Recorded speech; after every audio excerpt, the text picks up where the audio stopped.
Good morning, everyone. Welcome back to iHeart Sports. Alex Hart here. In this video, we're going to be running over the Wednesday, July 21st MLB games. We got 14 of them.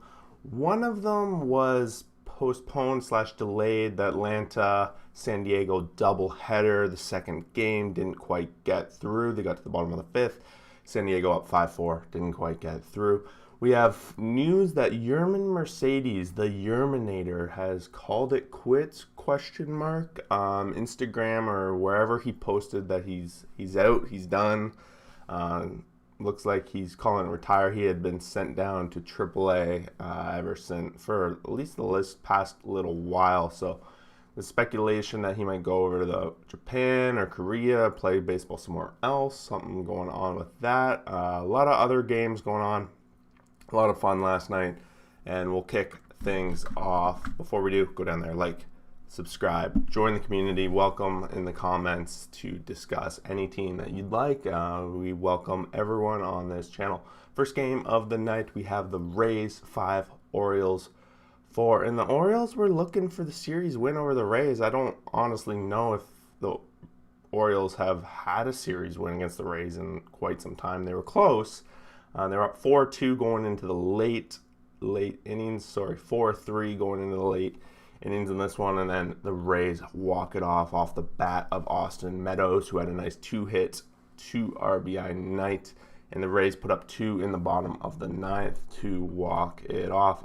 Randy Rosarina had a nice 2-home-run night, 3 hits, 2 RBIs, and we have Wells as well, giving up both those home runs. For the Orioles, we have Valacia hitting his second and Mountcastle hitting his 15. Mountcastle's really starting to come into his own on here, and of course Mullins leads the way with his 2-hit night at the top of the order. Wells goes 5.2, 3 earned runs, and 7 Ks for the Orioles. Waka filling in the shoes of the Rays rotation, goes 5, 3 earned runs, giving up a couple of homers, but they find the nice win. In the other game that wasn't postponed, wasn't delayed, whatever, suspended, I guess there is the proper term.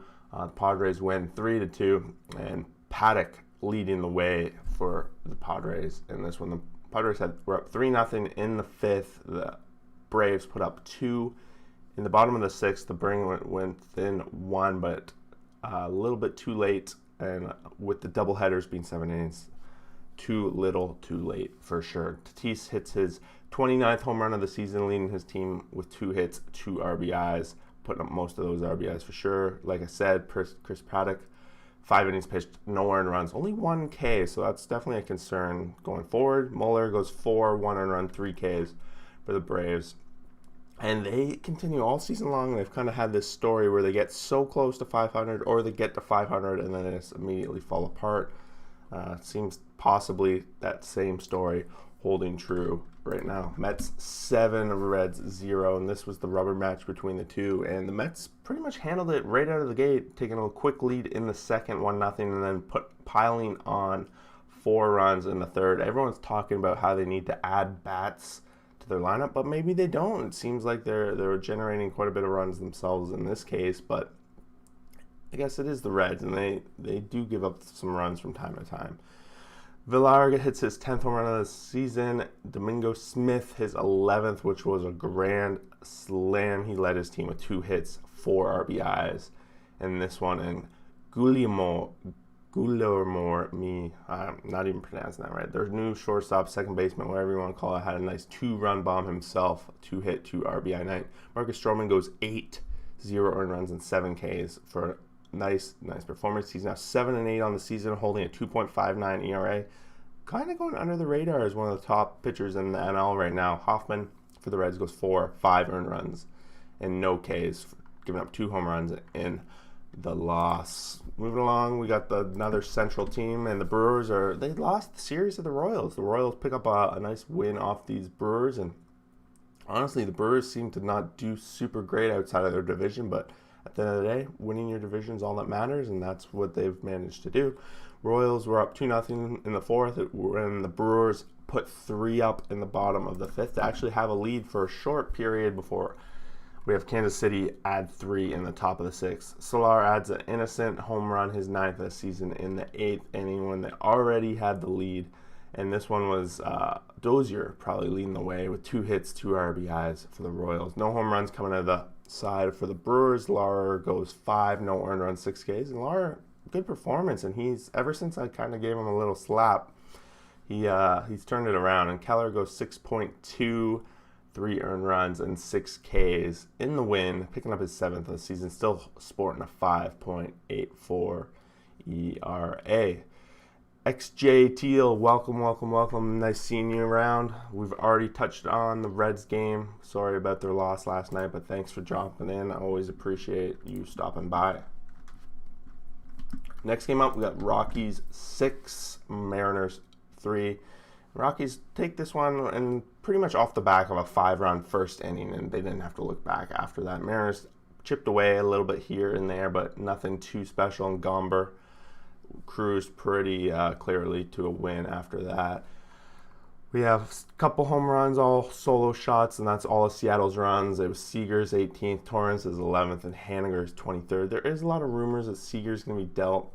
I don't know if they're going to. I think they're going to hold on to him for sure. I don't see that really becoming a thing. Gomber goes 6, 300 runs, 3 Ks in the win, and Bard comes in for his 15th save of the season. Middleton goes 1, 5 earned runs. He gets out. They let him get out of there, but they yank him right after. And McLaughlin comes in for the 5-inning relief. And the Mariners lose this one, and they are now tied with the Yankees in the wild card race. Moving along. Diamondbacks 6, Pirates 4. The Diamondbacks find a complete sweep of the Pirates.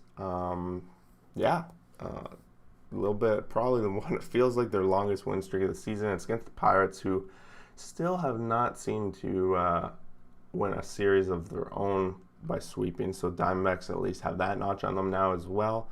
Diamondbacks were out 2-1 in the 3rd, and then they exchanged runs in the 4th to 2-2, and then Diamondbacks put up a couple extra runs in the 7th to get them some insurance after the Pirates had tied it up in the top of the 7th. Reynolds leads the way for the Pirates with a nice 3-hit night, but couldn't knock anyone in, and there's no home runs coming from the Pirates side. And we have Nick Ahmed, 3-hit, 1 RBI night for the Arizona Diamondbacks. Smith hitting his 9th, and Varsho hitting his 2nd. So I'm starting to see a lot of new names constantly rotating in the bottom of this lineup. So it's going to be interesting. Diamondbacks, really, their offense has been pretty good this season. They have times where their pitching is good. Like in this case, Bumgarner goes 5, 1 earned runs, 1 K. They got to be pretty happy about that. Kranick goes 3, 4 earned runs, and 3 Ks in the loss for the Pirates. Moving along, Marlins 3, Nationals 1. This game was close. 1-1 going into the 10th, of course. Nationals really looking for a key win here to bring themselves even closer in the race. Every little win is going to matter. Every little game has a lot of weight in this Nationals. They're 5 games below 500. A lot of ground to make up on the Mets, who also won today. So a lot of concern there. They just couldn't get the offense going. Both teams had 6 hits, and it took the 10th inning before we saw a second run scored. Fede goes 6, 0 earned runs, 4 Ks. Where Nieder goes 5, 1 earned run, a couple walks, and 2 Ks. And both teams exchange errors, and it looks like that error is what led to the Marlins scoring that 1 run early, which is exactly what sent it to extras. Next game, Yankees 6, Phillies 5. Another game that went to extras, and another kind of situation where the Yankees bullpen, which to me has always been the staple of what makes them such a solid team, blows the game in the 8th by giving up 3 runs to the Phillies. The Yankees had a nice 5-2 lead at that point and had come back because Philly was up 2-0 going into the 4th, and the Yankees put up a couple runs to tie it, and then they took the lead later. Torres in that 4th inning hits a 6th home run of the season. Odor hits his 11th in the game as well. Segura leads the game off with a home run, his 5th of the season. But it's not enough. These guys fall a little bit short after putting up 3 runs on Britain, which doesn't happen too often. But Chapman, he comes in the 9th inning and actually closes the door. No runs with him, no concerns with him yesterday. And they managed to walk it off in the bottom of the 10th, which is a big win for the Yankees. Like I said a couple games ago, they are now tied with the Mariners as the first teams out of the wild card, 2.5 games back of Oakland, who was off on today. Moving on, Red Sox 7, Blue Jays 4, and the Red Sox they got out offensively to an early lead here. It's 5-1 by the time the Jays start waking up at the bats. Vladdy Guerrero Jr. does manage to hit his 32nd home run of the season. George Springer his 7th, and Hernandez his 13th. So the home run ball is always alive and well with the Blue Jays. But they fell short because the home run ball is also always alive and well with Boston. We have Kike Hernandez hitting his 14th. He's been on fire as of late. Devers his 24th, Chavez his 2nd, and Martinez his 20th, followed by Renfroe his 15th. So the Boston Red Sox hit 5 home runs on this night.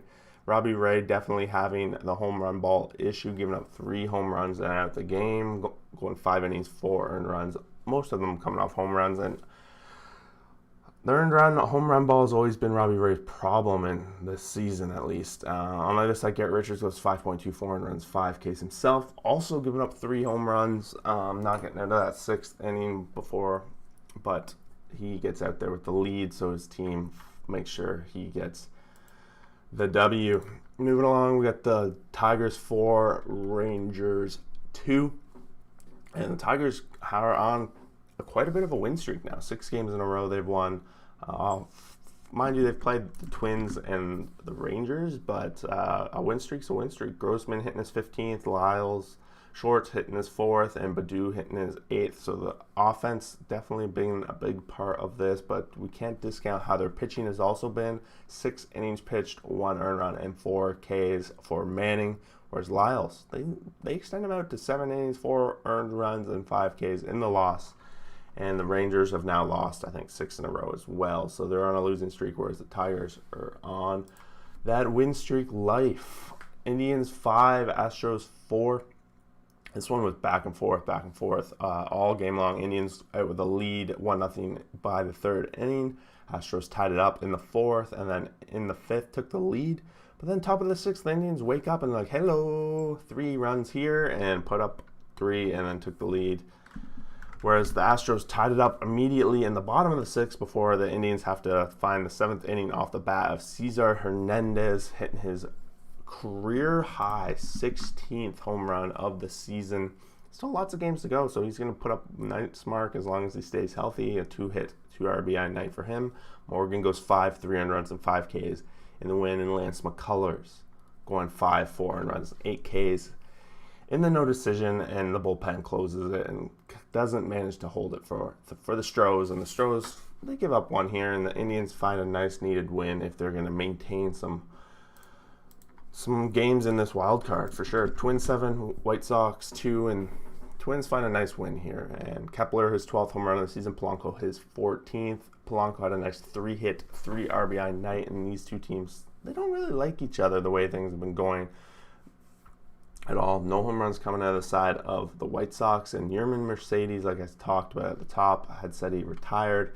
Don't know if that's a big deal considering he wasn't in their lineup. So Dylan Cease goes 5, 3 earned runs, 5 Ks, and Pineda goes 5, 1 earned run, and 3 Ks in the win. Nice little outing for Pineda. Moving along, we got the Central, and I talked about it yesterday. I had the winner of this one would be the team at 500, and it looks like it's the Cardinals 3-2, and it took extra innings to get it done. Yadier Molina coming in with the hit in the bottom of the 10th, which allowed them to walk it off after the Cubs didn't put up any in the top of the 10th. The Cubs did use the 9th inning to have to tie it up, and after the Cardinals were up 2-1 after 7 innings. No home runs coming from either camp, actually, and Wainwright goes 7, 1 earned run, and 5 Ks. What a good outing for Wainwright. Wow, it's got to be admit, color me surprised that he's had such a good season.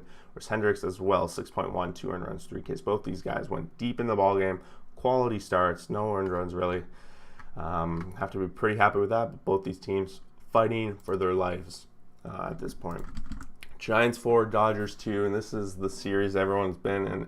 This series did not disappoint. Giants won the first game. Dodgers walked off yesterday in the 9th in the second game to tie up the series, and then Giants took the top of the 9th, 3 runs, a 2-run bomb from Wilmer Flores to take the lead in this one and be able to beat the Giants. And They were the first team in the MLB to hit 60 wins on the season. It was Flores' 11th home run of the season. Yastrzemski also had a home run in the 16th, his 16th in that first inning, and Taylor for the Dodgers had one in the first inning as well. Urias goes 7-1 earned run, 5 Ks. Logan Webb goes 2 earned run, 5 Ks. Both these guys, great outings. Casey Janssen gets charged with the blown save, giving up 3 earned runs to the Giants, which find a monster win for them, and they got to be pumped about that. And there you have it. Wednesday, July 21st, 14 games in the books. The MLB races are starting to heat up. Some of these series are starting to be very intense. And some teams are starting to drift away and lose their chance at playoffs. I got to admit, I'm pretty disappointed in the Blue Jays series with Boston. That was really a series that they needed to step it up if they were going to be in the hunt, whereas the Yankees continue to win. So the Jays have now dropped to 4th in the division. We have Washington Nationals also kind of faltering a little bit. They're going to be pretty much slowly falling out of the race. And of course, we have the Cubs and the Cardinals who battled each other and pretty much split the games. Both kind of hurting each other's chances, but at the same time, the Brewers were losing. So they made up some ground. So there you have it. MLB season heating up. We're going to be here every morning. We'll see you guys for the next video. Thanks.